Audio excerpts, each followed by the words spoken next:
تشهد في الوقت ذاته على الاهتمام الذي توليه الجزائر لتضافر كافة الجهود لمواجهة التحديات الصحية في المستقبل. سيداتي سادتي، هذه الأزمة الصحية غير مسبوقة في العصر الحديث، والتي مست أكثر من 112 مليون شخص حول العالم، وحوالي 2.5 مليون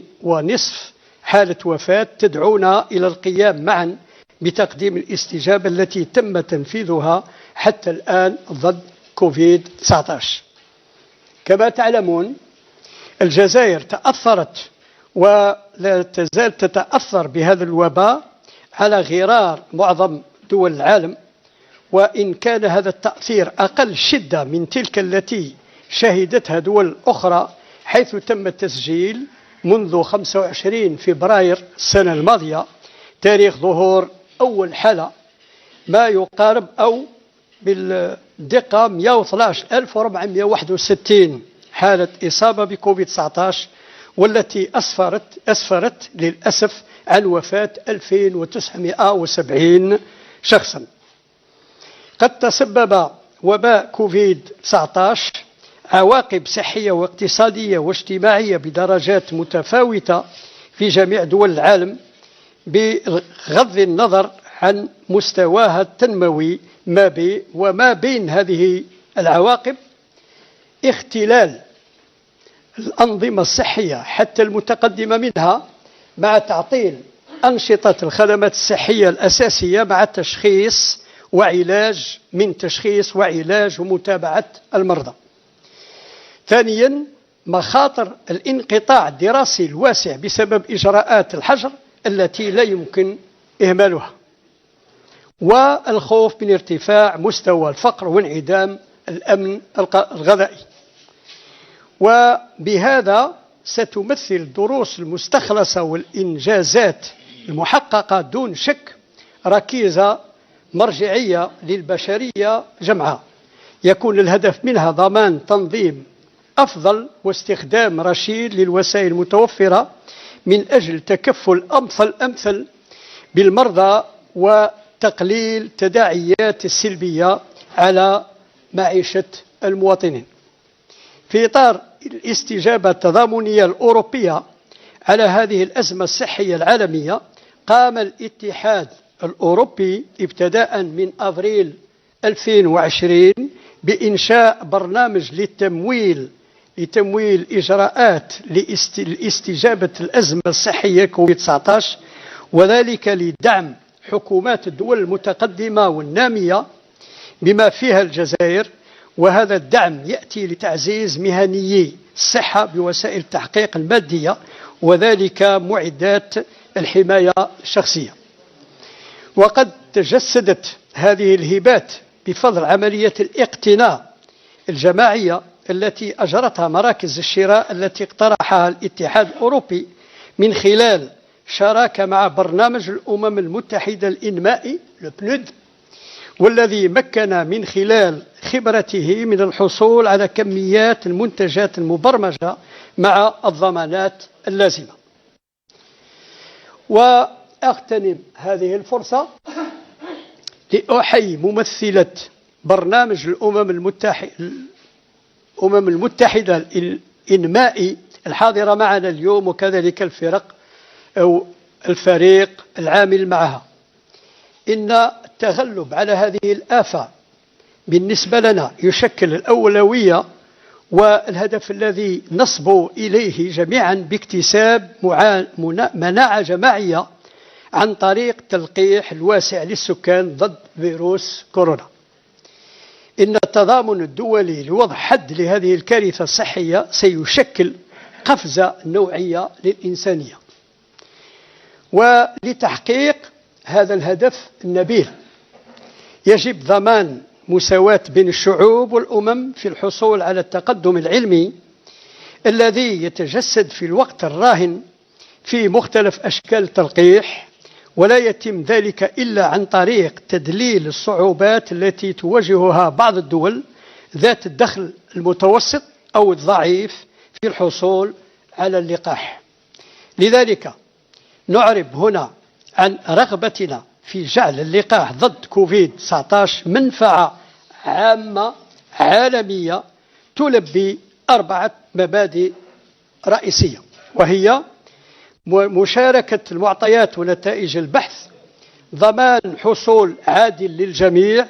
ضمان إنتاج سريع ومكثف، وضمان سعر عادل. ومن بين استنتاجات مشروع تعاون هذا العام لعام 2020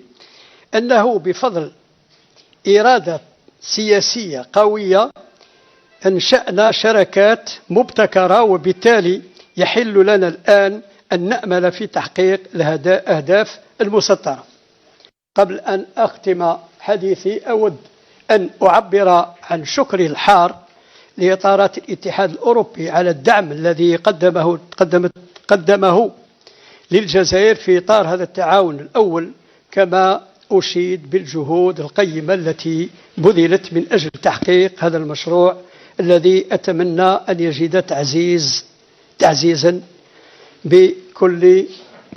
بشكل أكبر. Monsieur le secrétaire d'État auprès du ministère de la Santé, de la Population et de la Réforme hospitalière, le professeur Mosbah, Excellences, Monsieur l'ambassadeur de l'Union européenne, Monsieur le coordonnateur résident des Nations Unies, Madame la représentante résidente du PNUD, Monsieur le représentant de l'OMS, les représentants du ministère des Affaires étrangères, les membres du comité scientifique et mes chers collègues, Mesdames et Messieurs les directeurs, honorables assistances, Mesdames et Messieurs les journalistes. C'est avec beaucoup de plaisir que je prends la parole à l'occasion du lancement du projet de coopération entre l'Algérie et l'Union européenne dans le cadre de la réponse solidaire européenne à cette crise sanitaire mondiale qu'est la pandémie Covid-19. Je tiens, à ce titre, au nom de mes collègues ici présents et en mon nom personnel, à remercier l'Union européenne pour cet appui qui s'inscrit dans le cadre de la coopération entre l'Union européenne et l'Algérie, qui, au demeurant, se porte bien et témoigne de l'excellence des rapports et relations qui nous lient et que nous souhaitons renforcer davantage dans ce domaine crucial qu'est la santé. Le développement de cette coopération, sans nul doute, permettra des avancées certaines avec en ligne de mire la lutte contre les fléaux qui menacent la santé humaine. L'opportunité nous est offerte aujourd'hui afin de vous exprimer l'importance que nous accordons au développement des échanges entre nos deux parties et témoigne par la même occasion de l'intérêt accordé par l'Algérie à la conjugaison de tous les efforts en vue de relever les défis sanitaires à venir. Mesdames et Messieurs, cette crise sanitaire sans précédent à l'ère moderne, qui a affecté plus de 112 millions d'êtres humains à travers le monde et près de 2,5 millions de décès, nous interpelle à l'effet de faire tous ensemble le point sur la riposte menée jusque-là contre la Covid-19. L'Algérie, comme vous ne l'ignorez pas, a été impactée et continue de l'être par cette pandémie, à l'instar de la plupart ou tous les pays du monde, même si cela reste en deçà du lourd bilan ayant affecté d'autres nations. C'est ainsi que depuis le premier cas, le 25 février de l'année passée, date à laquelle est apparu le premier cas, nous avons recensé 112 461 cas de Covid-19 à ce jour en Algérie et hélas, ils ont engendré malheureusement 2 970 décès, c'était les chiffres d'hier. Cette pandémie de Covid-19 a entraîné des conséquences sanitaires, économiques, sociales, à des degrés différents dans tous les pays du monde et cela, quel que soit leur niveau de développement, et parmi lesquels, et sans être exhaustif, la profonde déstabilisation des systèmes de santé, même les plus avancés, avec perturbation des activités des services de santé, de diagnostic, services de santé essentiels, de diagnostic, de traitement et de suivi des malades. Cette pandémie a aussi entraîné un risque non négligeable d'une déscolarisation massive liée aux ruptures d'apprentissage dues aux mesures de confinement. Il y a eu aussi la crainte, et il y a toujours la crainte d'une hausse importante de la pauvreté et de la sécurité alimentaire. Quelles sont les leçons à tirer? Les leçons à tirer de cette douloureuse expérience et les acquis à préserver constitueront certainement un substrat de référence pour toute l'humanité, dont l'objectif sera d'assurer une meilleure organisation et une utilisation rationnelle des moyens dont on dispose, afin que la prise en charge des malades soit optimale et que les retombées sur le vécu des citoyens soient les moins traumatisantes. C'est dans ce cadre de la réponse solidaire européenne à cette crise sanitaire mondiale que, dès avril 2020, l'Union européenne a mis en place un programme pour financer des actions en réponse à la crise sanitaire de la Covid-19 en appui aux gouvernements des pays développés et aussi ceux en voie de développement, dont bénéficie également l'Algérie aujourd'hui. Ce soutien vient renforcer les professionnels de santé en moyens matériels d'investigation ainsi qu'en équipement de protection individuelle. Ces dotations ont été permises grâce à des acquisitions groupées effectuées par des centrales d'achat proposées par l'Union européenne à travers un partenariat avec le Programme des Nations Unies pour le développement, le PNUD, qui, par son expertise, a permis l'acquisition des volumes de produits programmés avec les garanties nécessaires. Je salue à ce titre Madame la représentante du PNUD, ici présente, bien entendu, avec son staff. Vaincre ce fléau reste bien évidemment la priorité et l'objectif qui guide notre action à tous, cela à travers notre volonté de parvenir à une immunité collective qui ne peut naturellement être atteinte sans une vaccination massive de la population contre ce coronavirus. Arriver tous ensemble et en conjuguant nos efforts à enrayer les méfaits du SARS-CoV-2 et freiner cette catastrophe sanitaire dont souffre l'humanité tout entière serait, de notre point de vue, un formidable moment de solidarité internationale et un indéniable sursaut collectif de l'humanité. Ce noble objectif passe également par un équitable accès des peuples et des nations au progrès de la science matérialisé présentement par les différentes formes de vaccination.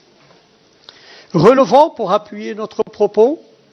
les difficultés que rencontrent les pays à revenus intermédiaires ou faibles dans leur volonté d'accéder à l'acquisition du ou des vaccins. C'est donc à ce titre que nous exprimons ici notre souhait de faire du vaccin contre la Covid-19 un bien public mondial répondant à 4 principes clés, que sont le partage des données et des résultats de la recherche, la garantie d'un accès équitable pour tous, la garantie d'une production rapide et en masse et la garantie d'un prix juste. L'une des conditions de ce projet de coopération de l'année 2021 est que, grâce à une volonté politique forte, nous avons créé des partenariats innovants et nous pouvons donc légitimement espérer atteindre les objectifs assignés. Je voudrais, avant de conclure mon propos, exprimer mes vifs remerciements au cadre de l'Union européenne pour l'appui apporté à l'Algérie dans le cadre de cette première coopération et rendre hommage aux précieux efforts consentis pour faire aboutir ce projet qui, je souhaite vivement, sera davantage renforcé. Je vous remercie pour votre aimable attention. Wassalamu alaikum wa rahmatullahi wa barakatuh.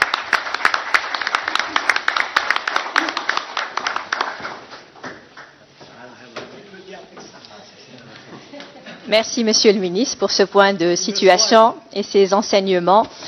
tirés dans le pays et à travers le monde aussi. Nous accueillons à présent Monsieur Mézienne, représentant du ministère des Affaires étrangères, pour son intervention. La parole est à vous, Monsieur Mézienne.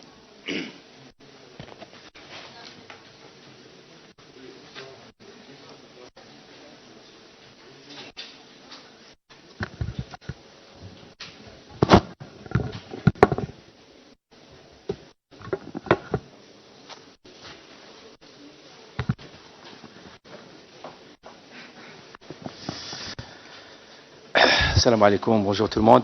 Monsieur le ministre de la Santé, de la Population et de la Réforme hospitalière, Monsieur le secrétaire d'État chargé de la réforme hospitalière, Monsieur l'ambassadeur chef de la délégation de l'Union européenne à Alger,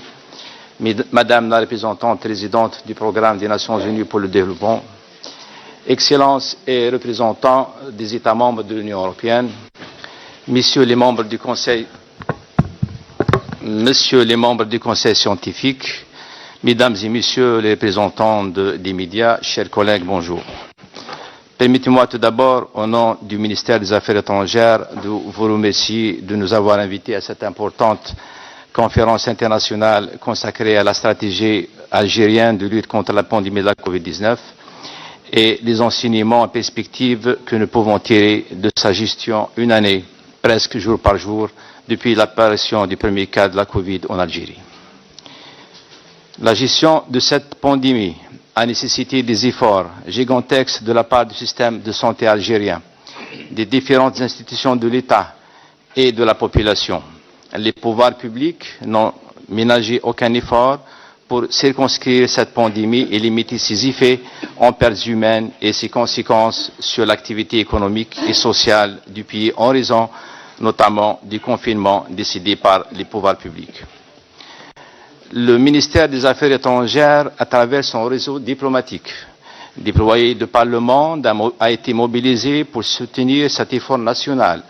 via le répartiment, l'assistance et l'aide aux nos concitoyens bloqués à l'étranger, mais aussi l'accompagnement des autorités publiques pour la mobilisation des moyens de lutte contre cette pandémie. Monsieur le ministre, Monsieur le secrétaire d'État, Monsieur le chef de la délégation de l'Union européenne, Excellences, c'est dans ce cadre que l'Algérie et l'Union européenne sont convenus conjointement de réaffecter en commun des fonds alloués précédemment à certains programmes de coopération d'un montant de 43 millions d'euros vers la lutte contre la Covid-19 via l'acquisition d'équipements et matériel médical, la formation du personnel de santé et la sensibilisation du grand public quant à ce fléau. La préparation en un temps record des documents de ce programme et leur signature en novembre dernier n'aurait pas été possible sans le travail hardi et l'engagement constant de toutes les parties pour concrétiser cette action. مشاهدينا أهلا بكم. إذن كانت هذه الندوة التي نظمتها وزارة الصحة بمقر الوزارة، ندوة دولية حول الاستراتيجية الجزائرية في مكافحة كوفيد